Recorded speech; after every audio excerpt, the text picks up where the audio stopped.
Corona के खिलाफ लड़ाई में एनटीए-जीआई के चेयरमैन ने दिया बड़ा संकेत।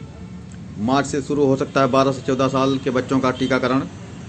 कोरोना के खिलाफ लड़ाई में सरकार ने एक बड़ा फैसला लिया है। एनटीए-जीआई के कोविड-19 कार्यकारी समूह के अध्यक्ष डॉक्टर एन.के. अरोड़ा ने कहा है कि कोविड-19 के खिलाफ लड़ाई में एक बड़ा फैसला लिया गया है। उन्होंने सोमवार को कहा कि मार्च से 12 से 14 साल के बच्चों का टीकाकरण शुरू होने की संभावना है, क्योंकि तब तक 15 से 18 साल के किशोरों के पूरी तरह से टीकाकरण हो जाने की संभावना है। अरोड़ा ने बताया कि 12 से 14 साल के आयु वर्ग में अनुमानित आबादी करीब 7.5 करोड़ है।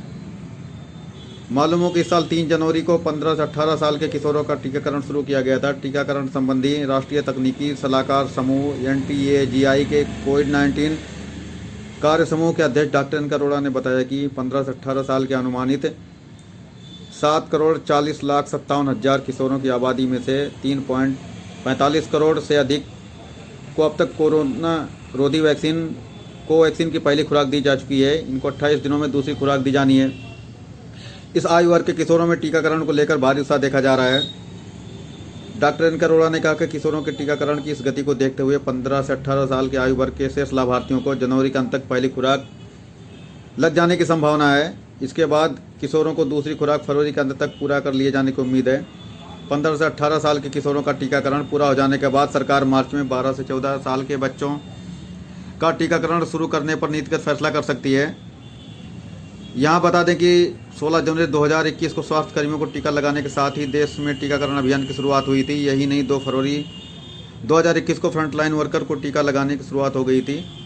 यही नहीं, 1 मार्च 2021 को 60 साल से अधिक उम्र और गंभीर रोगों से ग्रस्त 45 से 60 वर्ष के लोगों का टीकाकरण शुरू किया गया था, जबकि पिछले साल 1 अप्रैल से 45 वर्ष से अधिक उम्र के लोगों को वैक्सीन देनी शुरू की गई थी और 1 मई से 18 साल से अधिक उम्र के सभी लोगों का टीकाकरण हुआ था। मालूम हो कि इस साल 10 जनवरी से स्वास्थ्य कर्मियों, फ्रंटलाइन वर्कर और गंभीर रोगों से ग्रसित 60 साल से अधिक उम्र वालों को सतर्कता देनी शुरू की गई थी।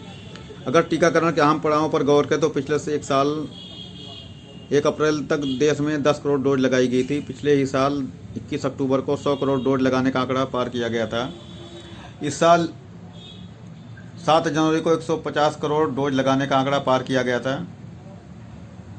देश में कोरोना के खिलाफ अब तक 5 वैक्सीन के आपात इस्तेमाल को मंजूरी दी जा चुकी है। इनमें ऑक्सफोर्ड एस्ट्राजेनेका द्वारा विकसित और सीरम इंस्टीट्यूट द्वारा उत्पादित कोविशील्ड, भारतीय बायोटेक द्वारा पूरी तरह से स्वदेशी तौर पर विकसित और उत्पादित कोवैक्सीन और अमेरिका दवा कंपनी मॉडर्ना की वैक्सीन शामिल है।